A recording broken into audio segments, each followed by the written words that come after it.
नमस्ते, मैं सूरज हूं और आप देख रहे हैं दी लल्लन टॉप। भारत में 3 चीजें खूब मिलती हैं: क्रिकेटर, एक्टर और पुरस्कृत माने वो लोग जिन्हें कोई न कोई पुरस्कार, अवार्ड, सम्मान मिल चुका है।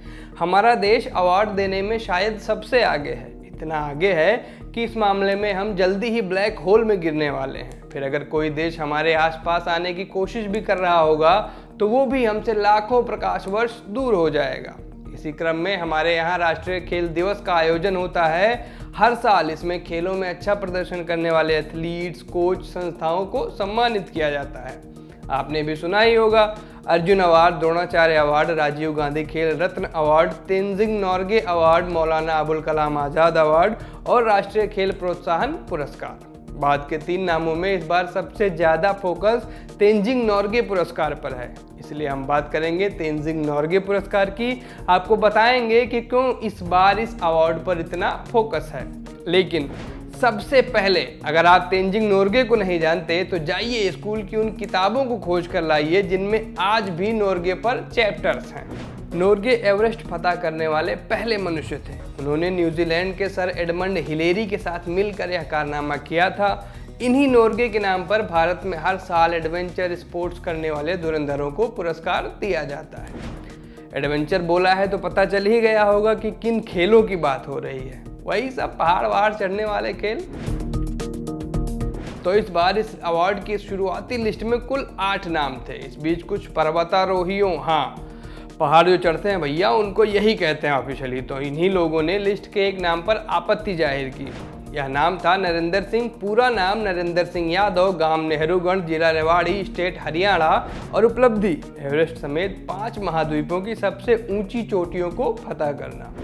हरियाणा के इस लाल का नाम लिस्ट में आने के बाद मुख्यमंत्री मनोहर लाल खट्टर ने खट्ट से ट्वीट कर इसे बधाई की। खट्टर ने लिखा, सबसे कम उम्र का पर्वतारोही बनने का गौरव प्राप्त करने वाले, वर्ल्ड किंग के सम्मान से सम्मानित और 5 महाद्वीपों की सबसे ऊंची चोटियों पर तिरंगा फहराकर देश प्रदेश का मान बढ़ाने वाले पर्वतारोही डॉक्टर नरेंद्र यादव को एडवेंचर का सबसे बड़ा award Tenzing Norgay national award मिलने पर बधाई। फुल स्टॉप नहीं था, इसीलिए मुझे भी इतना लंबा पढ़ना पड़ा। इसी सेम टेक्स्ट का सिर्फ 2 शब्द कम कर केंद्रीय मंत्री रामदास आठवले ने भी नरेंद्र को बधाई दी। आठवले ने ट्वीट में क्या लिखा वो भी पढ़ देते हैं। उन्होंने लिखा, सबसे कम उम्र का पर्वतारोही का गौरव प्राप्त करने वाले, वर्ल्ड किंग के सम्मान से सम्मानित 5 महाद्वीपों की पर्वत चोटियों पर तिरंगा फहराकर देश का मान बढ़ाने वाले पर्वतारोही डॉक्टर नरेंद्र यादव को एडवेंचर का सबसे बड़ा अवार्ड तेनजिंग नोर्गे अवार्ड मिलने पर बधाई। फिर से फुल स्टॉप एक ही था। अब आगे बढ़ते हैं। लिस्ट में नाम आने के बाद नरेंद्र को कई लोगों ने सम्मानित भी किया। उनका ट्विटर अकाउंट ऐसे छोटे छोटे सम्मान समारोहों से भरा पड़ा था। लोग धड़ाधड़ ट्वीट कर उन्हें सराह रहे थे और नरेंद्र उन ट्वीट्स पर बाकायदा आभार ज्ञापित कर रहे थे। सब कुछ सही चल रहा था। तभी एवरेस्ट पर करीबी नज़र रखने वाले एक Nepali Twitter handle Everest today की नज़र इस खबर पर पड़ गई। इधर कुछ भारतीय पर्वतारोही भी इसे देख चुके थे। बस फिर क्या था भैया, विवाद खड़े हो गए। इन लोगों को साल 2016 याद आ गया। स्क्रीनशॉट्स तैरने लगे। कहा जाने लगा कि नरेंद्र तो कभी एवरेस्ट पर चढ़े ही नहीं। मतलब उन्होंने ऑक्सीजन की जगह कंप्यूटर का सहारा लिया, एवरेस्ट के रास्ते पर पैर नहीं बढ़ाए और घर बैठे फोटोशॉप के जरिए एवरेस्ट पर तिरंगा फहरा दिया। इन लोगों ने अपने दावों के पक्ष में कई सारे सबूत भी दिए। इन लोगों ने 2016 में एवरेस्ट गई उस पार्टी के नेता को भी खोज निकाला जिसमें शामिल होकर नरेंद्र एवरेस्ट फतह का दावा कर रहे थे। नबा कुमार फुकोन नाम के इस पर्वतारोही ने इस बारे में कहा, मैं पहले दिन से कह रहा था कि यादव का एवरेस्ट फतह का दावा फर्जी है। उन्होंने अपनी तस्वीरें मॉर्फ की थी। मैं उस दल का नेता था और वह टीम में शामिल थे, लेकिन वह ऊपर नहीं पहुंच पाए थे और उन्हें शीतदंश का भी सामना करना पड़ा था। नरेंद्र और हरियाणा की एक पर्वतारोही सीमा रानी गोस्वामी को शेरपाओं ने किसी तरह बचाया था। मैं शिखर तक गया और वापसी में मुझे यादव मिले जहां मैंने शीतदंश के शिकार उनकी उंगलियां भी देखी। अब आपने शीतदंश के बारे में पढ़ा ही होगा, नहीं पढ़ा तो इसका मतलब होता है बहुत ज़्यादा ठंड में जब आपकी उंगलियां वगैरह गल जाती हैं तो इसे शीतदंश कहते हैं। एवरेस्ट टुडे ने इस बारे में और खोजबीन की। उन्होंने लकपा शेरपा नाम के एक नेपाली पर्वतारोही से भी बात की। लकपा 7 बार एवरेस्ट फतह कर चुके हैं और उन्होंने वो जो है लकपा उस दिन उस रोज यादव के साथ मौजूद थे, यानी जब वो चढ़ाई कर रहे थे यादव तो लकपा भी वहाँ थे। उन्होंने कहा, मैं कभी भी खुद को किसी विवाद में नहीं डालना चाहता, लेकिन यह उन सभी पर्वतारोहियों के लिए बेहद अपमानजनक है जिन्होंने सच में इस ऊंचाई तक पहुंचने के लिए इतने समर्पण के साथ प्रयास किए। एक पर्वतारोही के रूप में ऐसी चीजें देखना बेहद दुखद और तकलीफदेह है। उनके साथ एक महिला पर्वतारोही भी थी। बालकनी यानी 8400 मीटर की जो ऊंचाई होती है एवरेस्ट के रास्ते में पड़ती है, उसको बालकनी कहते हैं। बालकनी पर कम ऑक्सीजन और गाइडों के साथ वे लोग बुरे हाल में थे। वे भाग्यशाली थे कि हमारे शेरपा गाइडों ने उन्हें खोज निकाला और अपनी ऑक्सीजन देकर सुरक्षित वापस लाए। बाद में उनके हाथ में एवरेस्ट विजय का सर्टिफिकेट देख मैं चौंक गया। यह नेपाल की ऑपरेटिंग कंपनी की गलती है। कैसे उन्होंने ऑफिशियल्स के लिए एवरेस्ट फतह के सर्टिफिकेट के लिए अप्लाई किया। इसलिए मुझे लगता है कि इस प्रतिष्ठित यानी तेंजिंग नोर्गे अवार्ड के लिए ना तो उसका नॉमिनेशन होना चाहिए और ना ही उसे यह मिलना चाहिए। बात बढ़ती गई, सबने नरेंद्र के सिलेक्शन पर आपत्ति जाहिर की। यहाँ तक कि तेंजिंग नोर्गे के बेटे धामे तेंजिंग नोर्गे को भी बहस में आना पड़ा। उन्होंने भी यादव के सिलेक्शन को दुखद करार दिया। इसके बाद इंडियन माउंटेनियरिंग फाउंडेशन ने खेल मंत्रालय से बात की और इस बातचीत के बाद मंत्रालय ने चुपचाप नरेंद्र को लिस्ट से बाहर कर दिया। गुरुवार 27 अगस्त को हुई नेशनल अवार्ड्स की सेरेमनी में जो रिहर्सल होती है उसमें नरेंद्र शामिल थे, लेकिन शुक्रवार देर शाम को पता चला कि उनका नाम लिस्ट में नहीं है।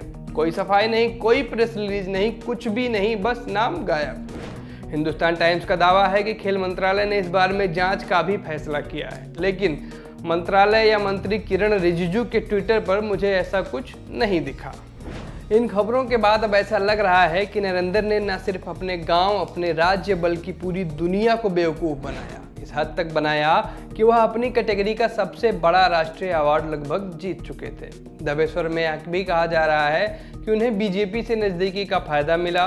नरेंद्र का ट्विटर हैंडल करीब से देखेंगे तो आपको उसमें 80% बीजेपी और 10% सपा से जुड़े लोग मिलेंगे।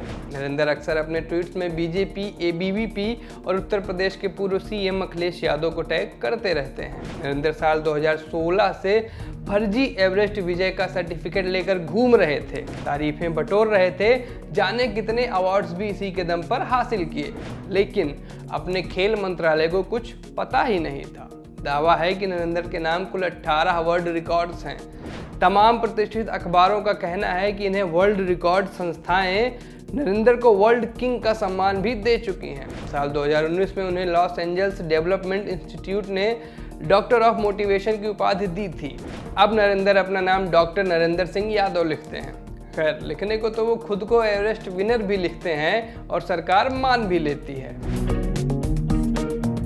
स्पोर्ट्स मिनिस्टर किरण रिजिजू हर रोज ओलंपिक मेडल्स की बात करते हैं, मेडल टैली डबल करने की बात करते हैं। माननीय राष्ट्रपति रामनाथ कोविंद ने भी नेशनल स्पोर्ट्स डे के अपने भाषण में कहा, मुझे विश्वास है कि सबकी भागीदारी के बल पर किए गए सामूहिक प्रयासों से भारत एक खेल महाशक्ति के रूप में उभरेगा। 2028 के ओलंपिक खेलों में टॉप 10 पोडियम फिनिश कंट्रीज में रहने का हमारा लक्ष्य है। हम इस लक्ष्य को अवश्य प्राप्त करेंगे। ये बात सुनने पढ़ने में बड़ी दिलकश लगती है, लेकिन ज़मीन पर देखेंगे तो जैसे शायर का ख्वाब, जैसे उजली किरण, जैसे वन में हिरण, जैसे नाचता मोर, जैसे लहरों का शोर। यानी ये सब पढ़ने सुनने में बहुत अच्छी बातें हैं, लेकिन इन्हें हासिल कर पाना लगभग नामुमकिन है। अगर देश के सबसे प्रतिष्ठित स्पोर्ट्स अवार्ड में ऐसे सिलेक्शन होता है तो टीम सिलेक्शन का तो जाने कौन मालिक है, और टीम सिलेक्शन का जो मालिक होता है वही मेडल्स का भी मालिक होता है। तो भैया, ओलंपिक भले एक साल के लिए टल गए हों, लेकिन इसमें हमारे लिए खुश होने के लिए कुछ नहीं है। अपना तो ऐसा ही चलते रहेगा। हम ऐसे किसी श्रीनिवास गौड़ा, रामेश्वर गुर्जर और फर्जी नरेंद्र यादव में ओलंपिक मेडल खोजते रहेंगे और निराश होते रहेंगे, क्योंकि वो क्या है ना कि भारत में सिर्फ 3 सी चलते हैं, सिनेमा, क्रिकेट।